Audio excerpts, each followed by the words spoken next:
gonna tell y'all a story about how I tried shoplifting one time and I never tried it again after that. Me and the boys was in a superstore, one of our city's main stores in the area I was living at the time. And we went up in there. We was like, we gon' get the 5-finger discount on some shit. We gon' get some shit for free. My boys walk up in there. They take some shit. They leave. I'm up in there. I'm in there alone, solo dolo. I was like, I'm gonna get some shit. I'm gonna get some headphones. I'm gonna get some. I think I took like shoes. I took something like that. I put them in my backpack and I start heading for the exit. And as soon as I get the exit in my view, and the manager and 2 police officers stop me.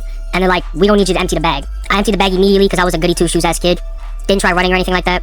Even though I probably could have ran. They told me I was never allowed back to the location. Still never went back there to this day. And I learned a very valuable lesson that day, that thieves get caught. You think you're talented, or you think you're like experienced, or you think you're smart, like you're gonna get caught one day. And it just really went to show like just how fast that all happened. Because I remember like it was a matter of seconds that I was walking out of that store, and then I seen them.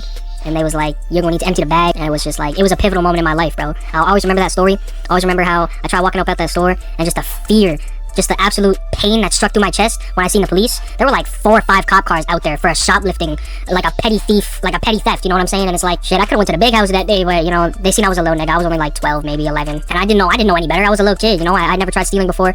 I'd never committed crimes, never done anything like that. Never, you know, like, I was always a good kid, focused on school and all that. So it was never really like a thought in my mind to try stealing up until that day, where I was influenced by friends. I was influenced by other people, and it just goes to show who you really should be hanging out with, who you should really be distancing yourself from. You just gotta cut out all that negative energy from your life, bro. And I'm actually, you know, one of them was my brother, and I'm still great friends with the dude who we went and did that with.